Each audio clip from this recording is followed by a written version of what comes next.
Good evening, everyone. My name is Marina Isgro, and I'm Associate Curator of Media and Performance Art at the Hirshhorn Museum and Sculpture Garden. Thank you so much for joining tonight for Virtual Realities, an artist talk with Hsin-Chien Huang and Laurie Anderson. Cart captioning and American Sign Language interpretation are provided for tonight's talk. You can find more information about both of those options in the chat. Tonight we'll be speaking for about 40 minutes and then opening it up to audience Q&A. If you'd like to submit a question, feel free to do so at any time using the Q&A button on Zoom. And now I am honored to introduce our speakers. Hsin-Chien Huang is a Taiwanese new media creator with a background in art, design, engineering, and digital entertainment, known for his work with cutting-edge technologies. Among other honors, he has received the 2009 Media and Technology Muse Award from the American Association of Museums, the 2011 Light of Taiwan's Honor from Taiwan's President Ma, the 5th Public Art Award from the Ministry of Culture Taiwan in 2016, and with Anderson Best VR Experience at the Venice Film Festival in 2017. Laurie Anderson is a Grammy Award-winning musician, performer, writer, and artist whose exhibition, The Weather, is currently on view at the Hirshhorn. One of the leading multimedia artists of our time, she is especially known for her groundbreaking performances that combine captivating storytelling with music and visual effects, and for her work with electronic technologies. Her work has been shown at the Guggenheim Museum Soho and extensively in Europe, including the Centre Georges Pompidou in Paris. She has released numerous albums, including Big Science, featuring the iconic hit single "Oh Superman." She is currently Charles Eliot Norton Professor of Poetry at Harvard University. Anderson and Huang first collaborated in 1995 on the computer game Puppet Motel and have since produced 3 major VR projects together. One of their collaborative works, called Chalk Room, is included in Laurie Anderson, The Weather, which is on view at the Hirshhorn through July 31st, 2022. So with that, let me welcome Hsin-Chien and Laurie. Thank you so much for joining us tonight. And Hsin-Chien, thank you for being here so early in the morning. Hi, thank you for having me here. Yeah, absolutely. So before we get into talking about specific clips and artworks, I was hoping that I could just ask you guys a little bit about your interest in VR as a medium and how you became interested in it. So maybe, Hsin-Chien, you could start us off by telling us what initially drew you to the medium. Sure. Well, I guess the reason I like VR is that I have a serious injury in my age of 4. So my right eye cornea is being damaged. And so I lost my right eyesight since the age of 4. But in the age of 14, I got the cornea transplant from a person in Sri Lanka. So I think since then, I feel that I'm looking at this world, like half of the vision is from a person that's deceased. So I think that's give me a very unique perspective, I guess. And when the VR come up, I think that's exactly what I have in my body, which is that the artist has a capability of sharing their visions, just like that person that shared his vision to me. So I guess that's the reason that I'm really intrigued by the VR as a media. Yeah. That's an incredible story. Yeah. How about you, Laurie? So I know you were not an immediate convert to VR, but maybe you could tell us a little bit about how you were persuaded. Hsin-Chien persuaded me because he said, let's do some VR. And I was like, oh, I don't know, because it's just so, you can't represent so many things, like skin is weird. I was like, you know, so I was kind of dragging my feet, and then he said, well, we don't have to do it like that. And I was like, oh, right. So we took a different path of a more graphic one. And then when I saw that it could work like that, it kind of opened my eyes. But Hsin-Chien, I just wanted to ask you, when you were telling the story about seeing with two eyes at 14 since the age of 4, what was that experience like? Or was it a slow coming back to how did that feel? Well, it's really difficult to describe. I think it's like before I'm seeing everything just like a flat piece of paper, but then it start to have depth. Well, I think it's a really addictive, I should say, sensation. Yeah. So since then, everything that's moving, I just had to look at it. I cannot take my eyes from it. Yeah. Wow, did you feel like sort of navigating space was different for you because you now had this like increased depth perception? Yeah, Yeah. totally. Yeah, super interesting. Okay, so I think we should get into it and watch an excerpt from Chalk Room, which is your VR collaboration that I mentioned from 2017. Of course, what we're going to watch here is just VR converted into a video clip, so it is only an approximation, but I think it should give you a really good sense of the piece. So if we could play that now, Amy, it's about 2.5 minutes long.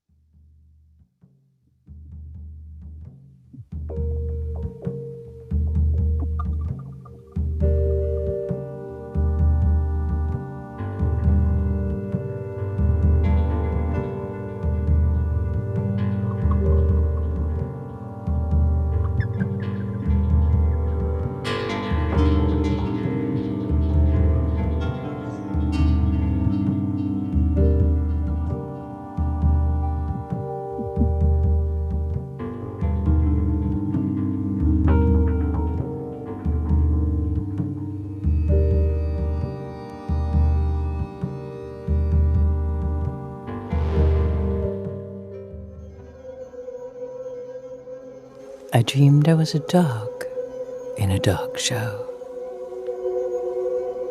And my father came to the dog show and he said,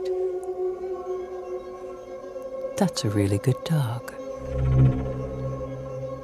I like that dog."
Okay, so maybe either of you could start off and just give us a little bit of background on the starting point for this piece and what ideas did you initially have? What did you want to achieve at the very beginning? Well, in a way, the image of a building was similar to what we did with Puppet Motel, which was the CD-ROM, a place that you look around in. But in watching this, I just remember, it makes me remember what it's like to actually put the headset on, which is such a different thing than looking at a little screen, because we're all looking straight ahead at one little camera now. And when you're experiencing this room, you're looking up and around and behind you and down. And that is just a wild experience that feels so free. It begins to feel like a little bit like flying.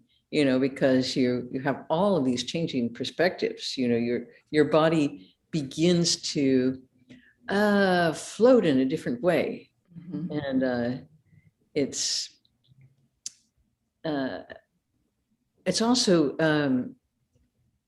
feels kind of dangerous in spots too, when you're walking this plank and you look down and whoa, a lot of people fall off their stool, they just trip over. The mind is really powerful. Yeah. We have an image here of people actually wearing the headsets at Mass MoCA, so you can get a sense of that. Maybe, Hsin-Chien, I could ask you about kind of what your collaborative process with Laurie is like. What does that kind of exchange of ideas look like in practice? And what was it like with this project? Yeah. Well, I think we started the project in 2016, and I think we spent 2 years to complete the project. But the first year, actually, we just explored the possibility of the media. So we create a lot of prototypes. And then I think that's a really fun process. I think every day we create some new prototype, and when Laurie's friend come to the studio, we will ask them to wear the headset and then tell us what they feel. And I especially remember this one day, I think it's Laurie's friend come into the studio, and then we asked her to wear the headset. And the piece we're working on is the environment of Mars planet. Oh, yes. So I remember that because I expect that she will say, "Oh wow, this is incredible," but instead of like looking up, she actually looking down, because in VR you cannot see your body. So she say, "Oh, I cannot see my body. My body is gone, but I feel I'm very relaxing." Because without the body, it's more relaxing to having one. So I think that's an incredible insight for me. So yeah. That's so interesting. And we'll talk about that more with To the Moon, I think, that idea of bodilessness. Yes. What about you, Laurie? How would you say that working with Hsin-Chien sort of pushes you into new directions, maybe out of your comfort zone? Well, I have to say, Hsin-Chien really did all the work on our collaborations, because he's is such a wonderful artist, and he was visualizing all of these things. So in Chakram, I would do the drawings, but the way they and the stories, but the way they are, the way you move through them is the art form. So I mean, of course, we would talk about that, but it was a big thrill for me to do this, because generally I'm a pretty hands-on person, and in this, it's just not possible. It's just so complicated, So it's a little bit like orchestration, with all the many parts. I mean, also that I'm not skilled at it. I mean, it's a different thing to come up with a melody and lyrics, and another thing to have an entire orchestra play it. So this is, I think, the orchestration of motion, and that is a huge thing to make all those parts move coherently. So that was yeah, in both projects, and well, in all the projects, it's been a big surprise how they actually came out, because when we started, I was always well, Hsin-Chien, like you, I love the early stages too, when you just put some things on the whiteboard and you kind of go, and I like looking at those early sketches too, because it was like, at one point, the moon project was going to be all the dark side of the moon. And what were some of the other things that we had initially in Chakram? Do you remember some early versions of that? Because it changed quite a bit, I think, didn't it? I think we actually have a prototype that you are talking about a story, but you are inside a mirror. So the sensation is like you're looking at the mirror, but your face is Laurie's. And at the same time, she's like telling you a story. Wow, creepy. Yeah. Yeah, very creepy. Well, I mean, it is. Your mirror. I guess that leads to a next question, because this work still is very much about stories, and you navigate this space and sort of unlock these different stories in different places. And I wonder, Laurie, if you could just say a few words about storytelling and how it differs in the VR format versus in more linear formats, like writing, for example. Well, I love stories in which the narrator either shifts or sometimes disappears. And the best example of that I can think of is To the Lighthouse, Virginia Woolf's book. And she's telling this story about her day from her point of view. And in the middle, it just simply stops. And am I thinking of Mrs. Dalloway instead? Anyway, one of those two books, she dies in the middle. And I have never felt so bereft as that. So the person telling you the story is just gone. And what happened to the story? Because stories are told by a narrator. That's another thing that's interesting in VR, is that you become, in a way, the narrator, because you're directing the action of the story. So it's a very curious collaboration between all of the elements, and you're not. You have the sense that you can direct the action, because you can go through that door, or you can go through that door, or you can pull the helmet up and stop, so you're not trapped in somebody's storyline. Right. And that's a very exciting place to be. Yeah.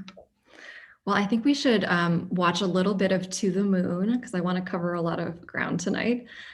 So I think we're going to show two clips that are about 2 minutes each from this next work. This is a VR work from 2018.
We don't know where we come from.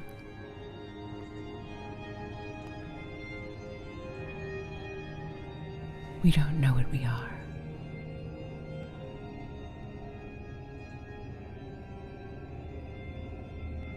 The largest prime number. The very largest.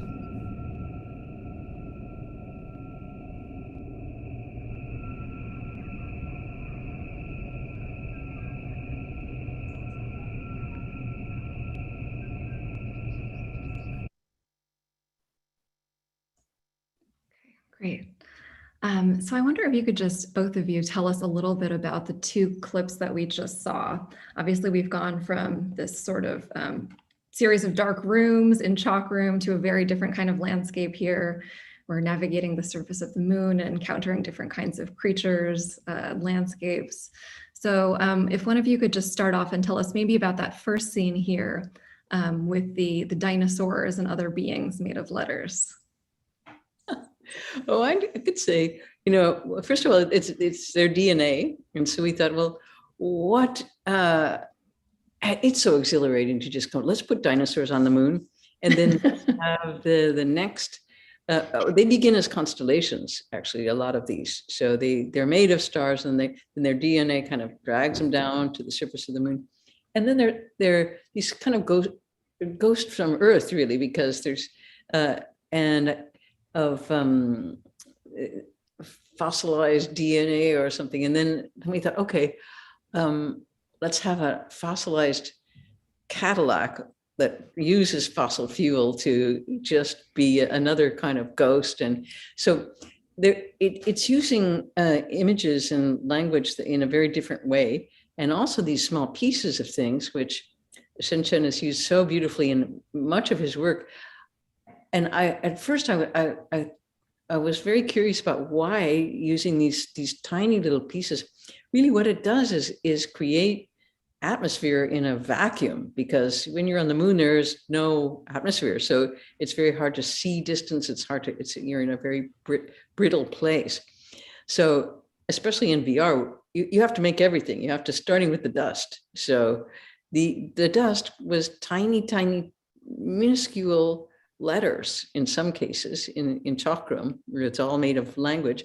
And in this case, it's almost like DNA in the form of snowflakes, so they came curving down, and those are some of the mysteries for me of how, Hsin-Chien, you are able to make these very natural swirling patterns and falling patterns and diving patterns that seem so natural, and then they coalesce into these creatures. It's probably a question that's like way too technical to ask, but I feel that's one of the things that I love the most about your work is from looking at the building blocks build, and in other cases that the whole story is before you, like a film, and in this case it's making and unmaking itself all the time. I find that really fascinating. Well, I think when we start this project, actually Laurie's idea is that we want to do the moon jump.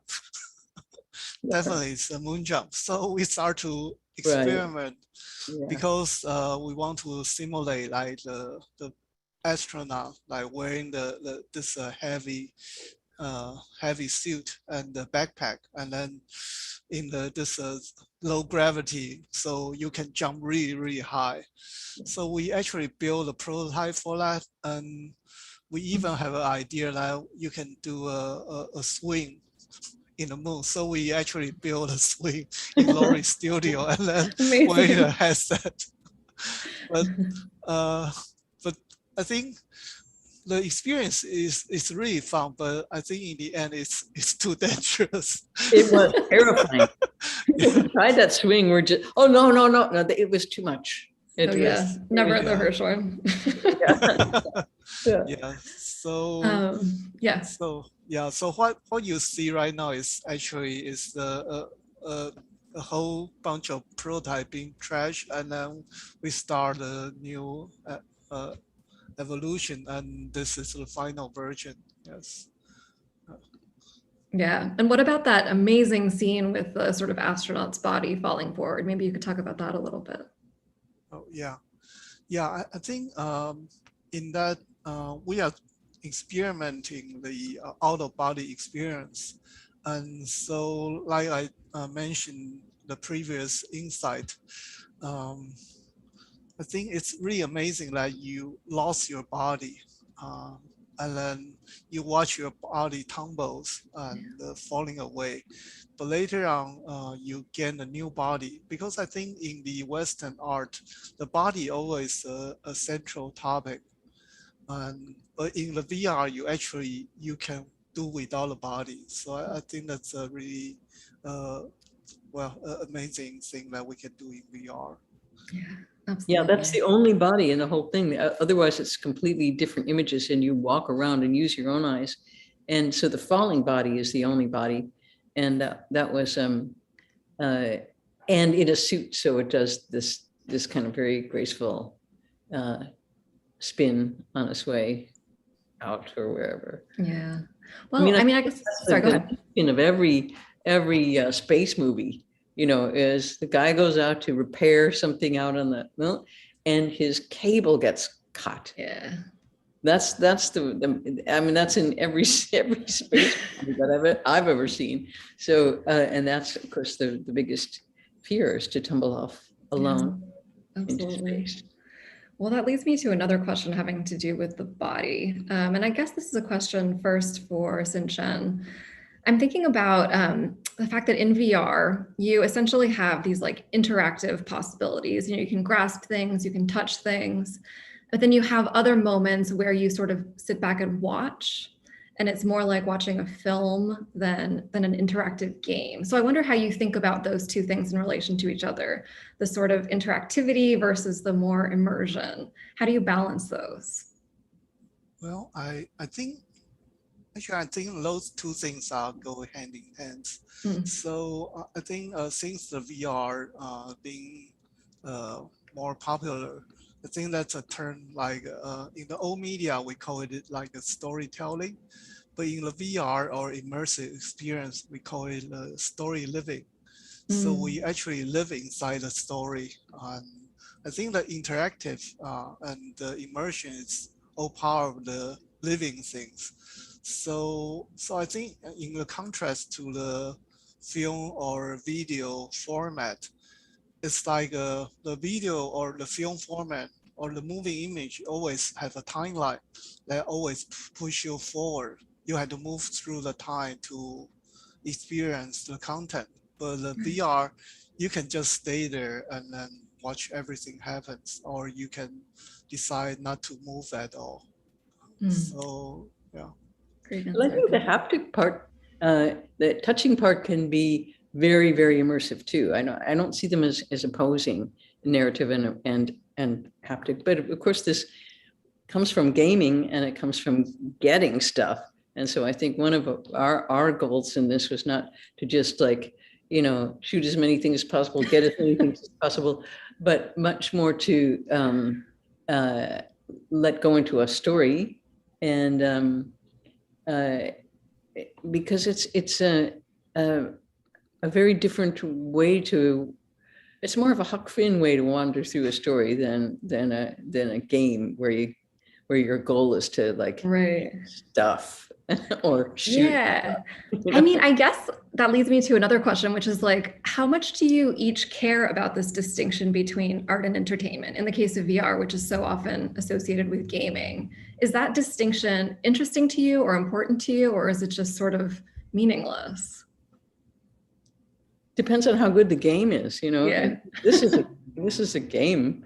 You could look at the whole everything as that way. It just depends on what kind of rules you make. We definitely make rules for this game and make parameters. So it's just, it has different goals. And I don't know, Hsin-Chien, do you make that distinction between art and entertainment? I mean, we sort of, there are just some kind of phases that like the difference between a ride in a sport, you know. One, it's just kind of a continuum that shifts back and forth, because I think I tend not to make that distinction too often, at least when I'm working. What about you? Does that occur to you when you're thinking like, oh, this is entertainment, or this has got to be like more serious? And Well, for me, I think when I work on the collaborative project with you, I think what I try most is that I feel that this media is you, like the chalk room, you are the narrator behind everything. So I think, well, I feel that to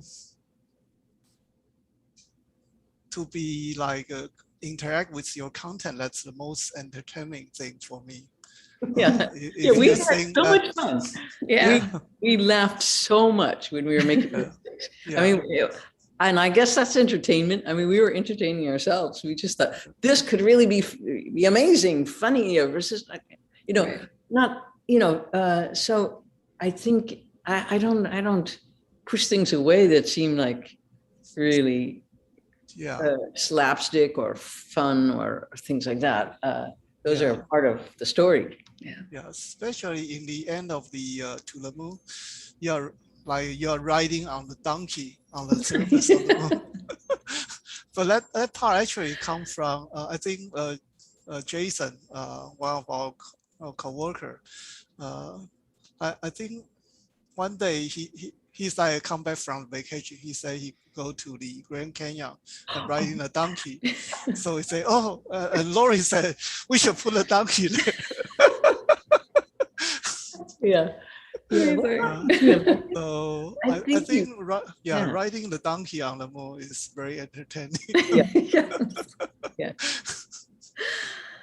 All right. Well, I think we should move to Puppet Motel, although we could keep going on this one for a while. I just really want to talk about Puppet Motel because this is an amazing CD-ROM that was your first collaboration in 1995. So I thought we could watch just the trailer from YouTube, which is amazing. And it's so vintage 90s and wonderful. So let's take a look at that. Anderson's Puppet Motel. In the more than 30 rooms of Puppet Motel, designer Hsin-Chien Huang's amazing spaces shift and dissolve around you, offering you ways to join, alter, and record the Anderson experience.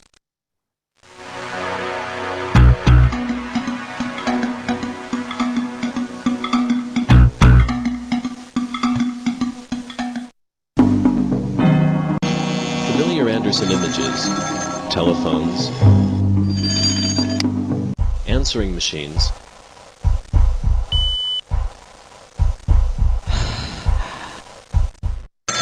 Come here, little girl. Get into the car. radios, Good morning. It's a wet start to the weekend and there's further rain.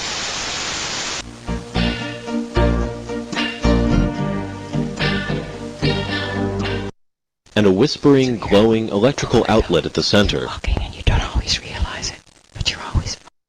I dreamed I was a connect you to over an hour of music and many strange side trips.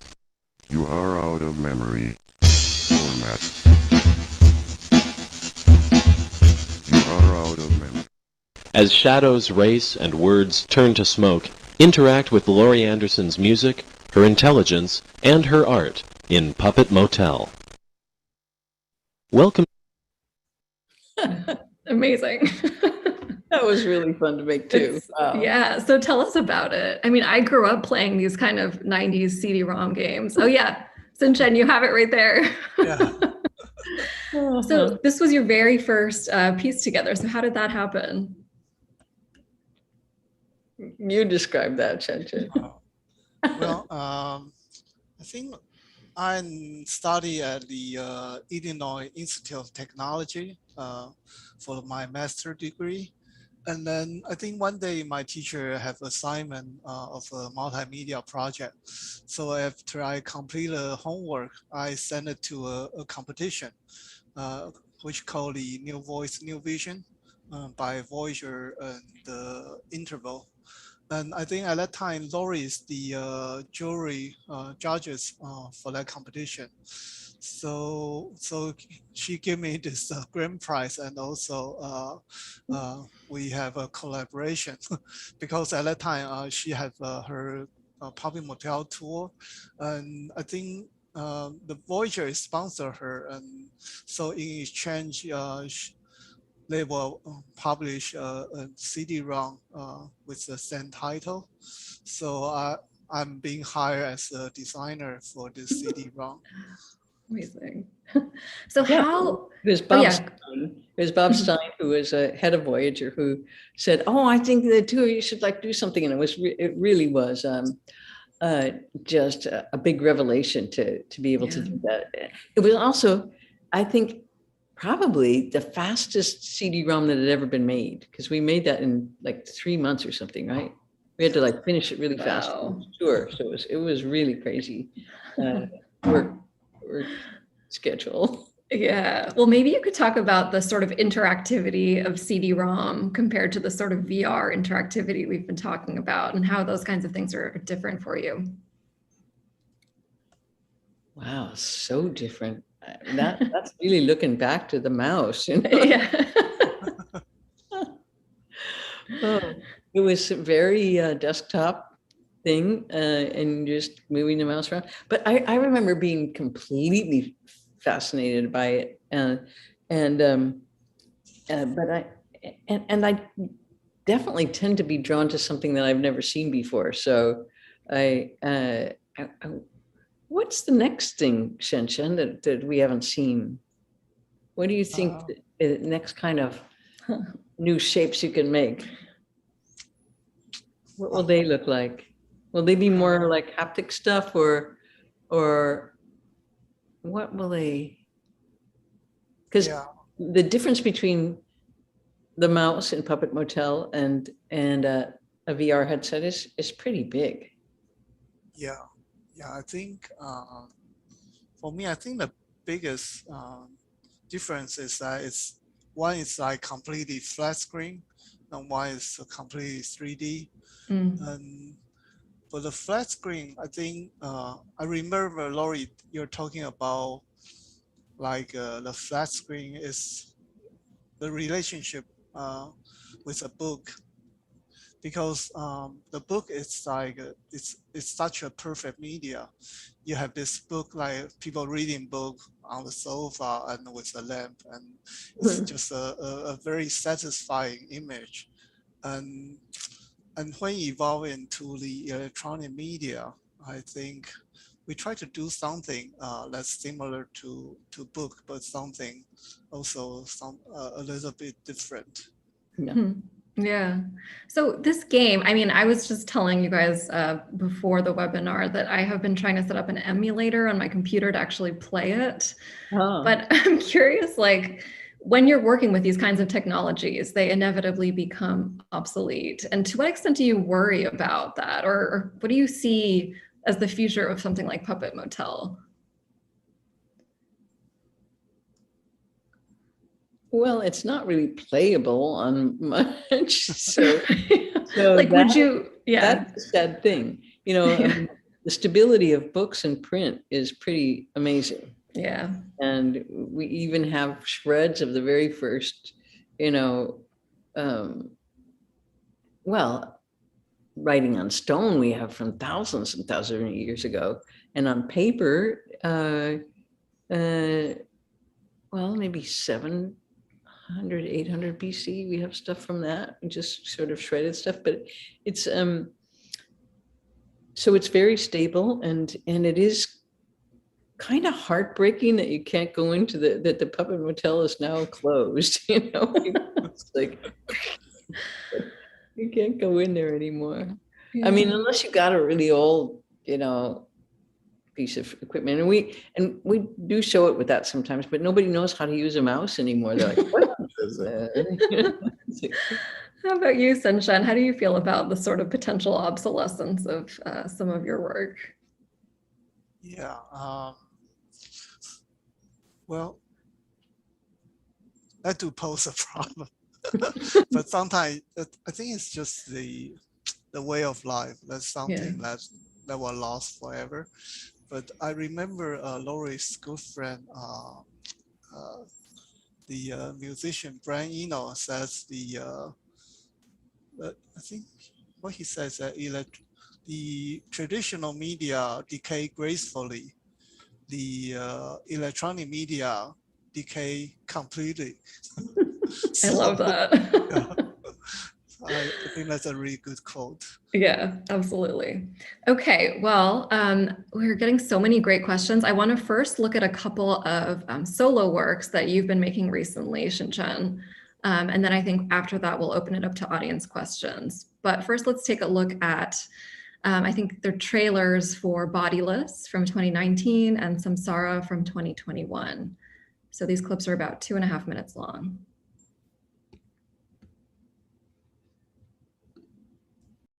Bodiless is a VR experience.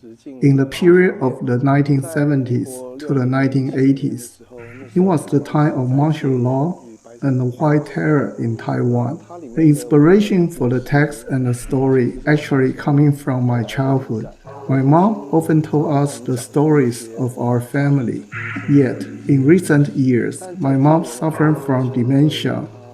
So I thought perhaps I could turn the stories she had told us, the place we lived, and the people and the things back in the days, into an experience beyond reality, so that one day, when I finish, I could give my mommy vision of her story. Perhaps it will bring back the memories for her about the stories she had told us.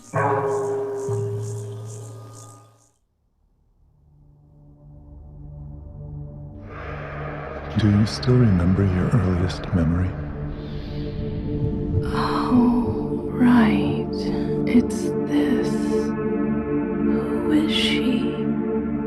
I can't remember clearly. An unfamiliar language, but I still seem to understand. It's something like man, dream of all living things. When the moment came, we suddenly remembered what was once called fear, remorse, regret, longing, and love. In the end, I finally recalled what she said to me.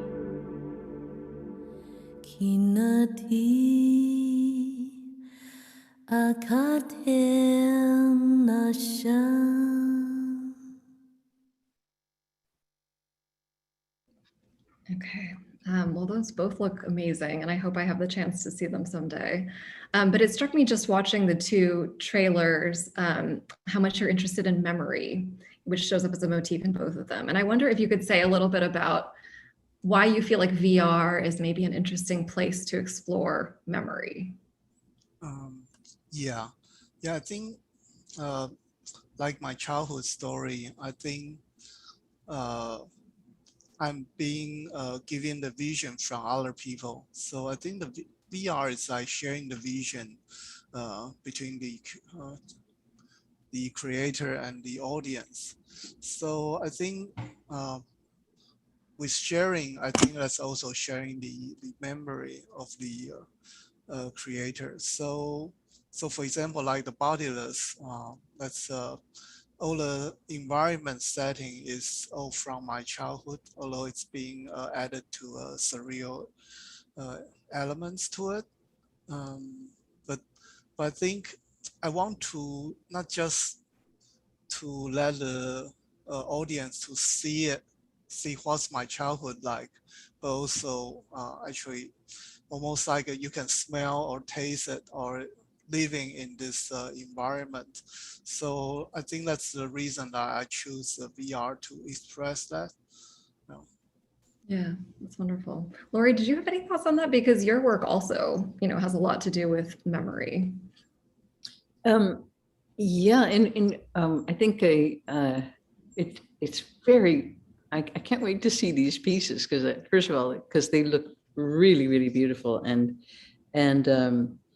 also to see how you're going to do hands, body, and moving through the space is really interesting as well because that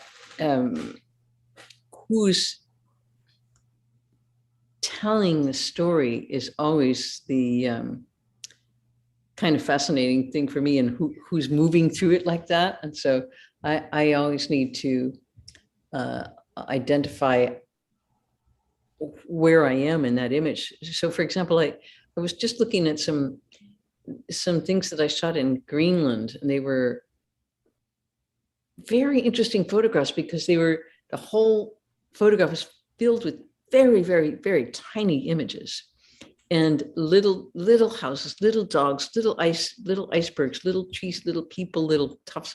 There was no way your eye could take it all in. It was like, and I was like, wow, that is such it's like a Bruegel painting, like or a detailed one where there's so much stuff. And I love this feeling of not being directed to see something like that. And so then but I don't know how to react to it because there is no narrator. So that's something that's fascinating to me. I've also tried to do stories with 2 or 3 different narrators and switch them around in various films that I've made, and that's also a really fascinating thing to try, and will also be sort of the basis of the next projects that I do. So so also how you get into somebody else's head is and let them see things like your childhood through your eyes, and then suddenly pull the rug out and see what happens when so it's one thing to create empathy, and then another to make to use that as a structural element in the story. So that's what fascinates me about narration. Great. Okay, we have so many good questions. So I think we should jump right into them. Let's see. So Deborah Cobus asks, are you interested in exploring how your images and stories can layer onto reality, like Google Glasses or Pokemon Go, so AR style? Or do you prefer to control the whole universe that is being presented? What about you, Hsin-Chien? I think we have experiment with some of the AR, but I think the end, I think Laurie doesn't like it as much as VR. But I think there's still a lot of possibility because I think technology evolves every day. Yeah. But right now we just cannot think about a good way to use it. Yeah, I feel like I'm trapped in like a mailbox container. You know, you're just looking at just like tiny little slits, you know, of things, and it's just really frustrating. I feel trapped. I'm sure there's something interesting you can do with a vision that's just like that. But also, I found that turns into a gaming thing very quickly. You just kind of go, okay, see one Pokemon there and another one there and another one there. I've counted them. It's kind of like train spotting in Britain or something. You're like checking them off, and rather than, but I'm sure someone is going to do something super engaging with it. I don't have enough interest in the way it looks and the way you see it to get involved with it. But I'm sure people will figure out really interesting things to do. So next question is about your process from Fabiola Delgado. She asks, when creating a new VR work, do you start with visuals and then accompanying music, then visuals? How do you develop or grow the script? So what is the order of things here?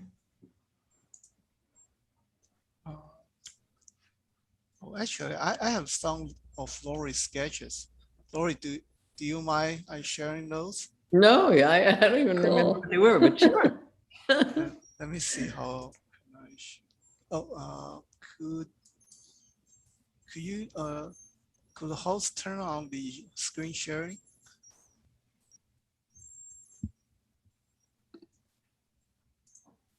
Oh, okay, great.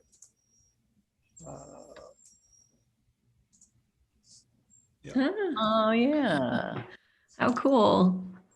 Hanging back to. Yeah, this Oh, is, yeah, the trash, right, yeah. for the Mm-hmm. for the To the Moon. Right. Yeah. So Laurie will generate those beautiful sketches, and yeah, and we use them as a starting point. I forgot about those. Yeah. Yeah.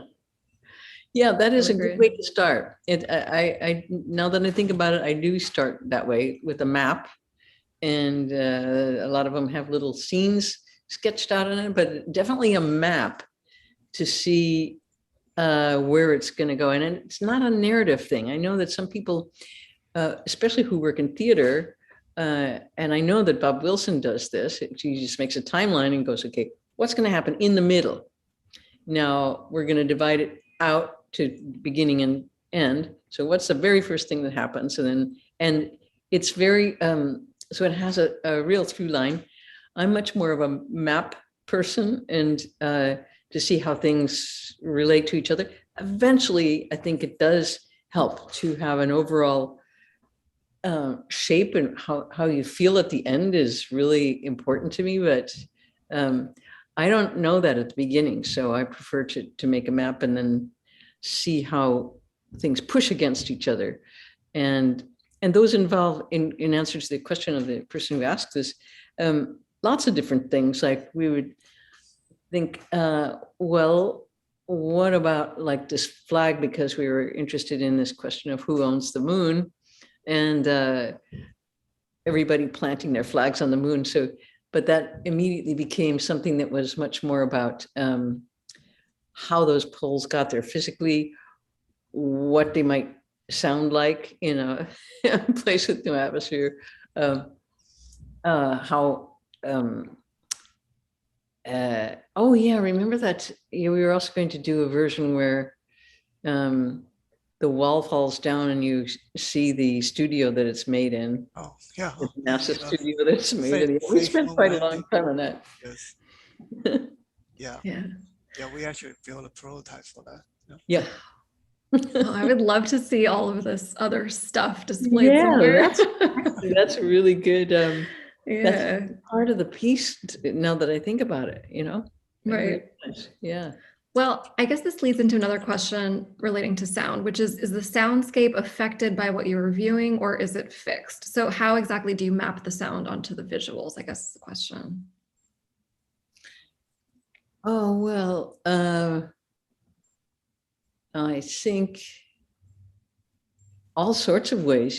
Sometimes I would look at the motion that Hsin-Chien was creating, and then I would try to make something that sizzled in a way that was different from that, because otherwise, it's very, very easy to illustrate, and more interesting to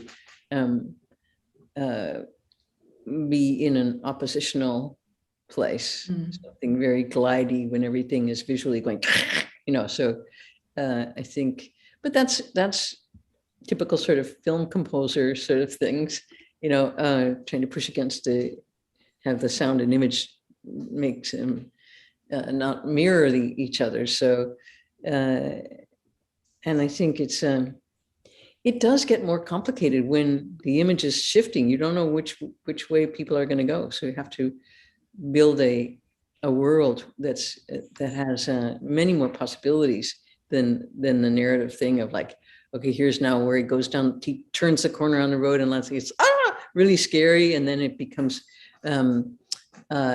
more placid. So you don't know where people are going to go. So you have to almost build in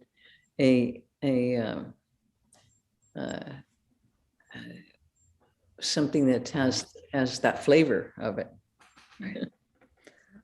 Okay, next question from M. Sanzi Kermes says, to Hsin-Chien, when you see these VR segments, do you notice places where you would want to go back and edit or change parts of it?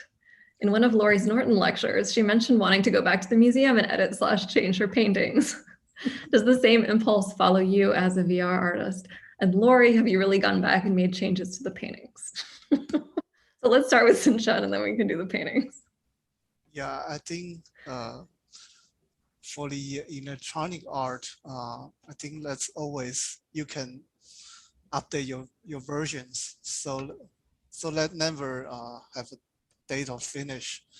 I remember To the Moon we first show in the Louisiana Museum, and I think like one day before the opening, I thought I complete everything, and then in the last minute, Laurie said, "Oh no, this is not the way it should be." So she changed the ending completely. So we worked until like 3 o'clock in the morning, and then when we completed, and Laurie take that pieces and then compose the music. So Laurie worked until 5 o'clock in the morning. And then we put everything together just right before the show opens. But I think a lot of time when the show opens, we look at the response of the audience, and then we still making changes. Yeah. So I guess it's always work in progress. Yeah, I agree with that. I mean, it's very nice because it does really change when you think, oh, that's done. And then people look at it and you're going, oh, whoa, that didn't do what I thought it was going to do. And I do the same in concerts too. If I'm playing something and I just realize, actually, this is like, it's too stilted or it's too complicated a thing. And I look at, I get to see people's reactions to it. Unlike, a lot of artists who are painters, let's say, they don't get that feedback, that kind of feedback. They put their work up and hope somebody goes to see it sometime. And they don't get to see the person's expression when they look at the painting, so this in live arts and also in electronic, you get to engage with the audience in a different way. So I find that really interesting. And I was really glad that Hsin-Chien, you were such a great sport about, yeah, let's change that. And yes, as Marina knows, I did get to kind of go in as the show is opening in the Hirshhorn. And my excuse was, well, I just need to, get on the edge where it's stretched and touch it up. And then just, you get carried away and you just start making a mess. Really, it was really. Well, you haven't touched them since September now, so that's pretty good. Oh, maybe maybe it's time to do a little painting. All right. Do you have the energy for just a couple more? Yeah. Okay. This is a good one from Jocelyn Frank. She asks, when you create a work together, it's clearly very collaborative. I'd love to hear you talk about the ways you think about the audience experience, individualized or collective. VR has aspects that are very personal and private, but your work is shown in museums, which are more exposed and communal. Does that impact how you shape the worlds you create? What do you think, Hsin-Chien? I mean, because it's funny in a funny way. It is a little bit communal when people come into as a group, as a small group, as a small audience, like in Manchester where we showed it, and we made a kind of halfway house because it's so brutal to just go into a room, put those on, and you're in another world. So we made a world that was had projected images from that, and it was a way to. What it ended up being was a kind of social space. People were kind of looking around at each other. Did you feel that, and did that give you any thoughts about how it can develop a kind of weird audience, or have you done work? I mean, there is a lot of VR work that is about communal dancing or, creating, your avatars and be able to move with a small group is. Does that interest you? I think I remember for the Manchester installation, I think in the beginning, because they want to save the space, so they put the really squeezed together. But later on, you say no, that had to be like further apart. Yeah. And also, I think the dim light actually give the audience a sense of privacy. So I think when they explore in the dark environment, they still feel that they are private. But I think also to be as a group, I think it's given a sense of safety. I think. Yeah. So I think what you said, you arrange is very well. Is that to make people feel they are private in this space, but also that they can see each other, or in the chat room, especially when they sing to their headset, other people can hear it. I think that's a really a very lovely moment. Yeah, I think there is something great about that communal thing. I just last week went to a Bob Dylan concert, and funnily, it was almost all men, and it was a very communal experience, possibly because it's a pandemic situation and people are not out that much. But these guys were like, and of course, experience a Dylan thing is a very personal thing, but at the same time, there they all were.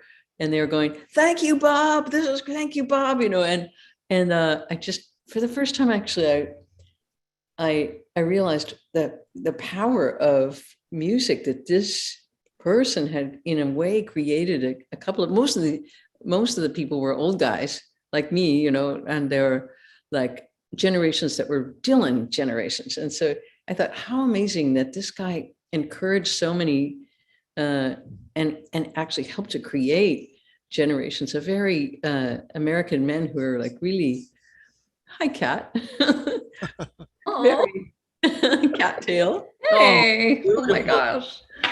Creating these generations of soulful American men, and I just thought, oh, this is just a wonderful thing to see. And so when it just made me want to emphasize the social aspects of this kind of experience, rather than to have everybody's off in their own little, a tunnel vision world. So, and I think electronic media has a really interesting future for that, and a lot of distance to go to create something like that. But I think it can be done, I think. Yeah. Great. Okay, I'm going to ask one last question, and we have several similar questions, but I'm just going to read one of them from Sean Capone. He says, digital art seems to finally be coming into its own. Do you think that experiential art / immersive digital art, for example, works that exist both physically and in the metaverse, will become an important art form in the post-pandemic era? So just take that wherever you would like. Over to you, Hsin-Chien. Well, yeah, I guess so. For example, I always like this analogy that when we invent the movie, the distance between the audience and screen is about like 5 meters, and then the TV is about 1 meter, and the computer is about like half a meter, and the cell phone is like almost here. And now we have VR, it's like right in your face. So I think we kind of like want to squeeze into the screen and then live inside this digital world. I think that's a tendency that our culture evolved, and we put more and more stuff, our memory, our emotion in this digital world. So I think that's just a nature tendency that more artwork will happens in the electronic world. So that's my take on it. Thank you. Yeah. Yeah, I think that's a really complicated question because I mean, I don't want implants, you know, and into my eyes. I resist that kind of thing, and I would, especially after, you know, during the pandemic, feel a real need to go into a big space, a very big space. In other words, outside and feel that energy that's so much less controlled than electronic energy. It's electronic energy is very directed, and nature is just not. So I guess I'm hoping to go the opposite direction in a way. Not to say that electronics can't do that as well, because they can. Great. In ways. Yeah, well, we are way over time, but this was wonderful. Hsin-Chien and Laurie, thank you so much for joining us and also generously allowing us to show your work on Zoom. And I also want to thank the Taipei Economic and Cultural Representative Office in the US, whose support made this program possible. And then finally, thank you to Jan and Nicole for their assistance with interpretation and captioning, and to Amy for managing the program. And a big thank you to everyone who tuned in. We really hope you can come by in person soon and see the video adaptation of Chalk Room at the Hirshhorn.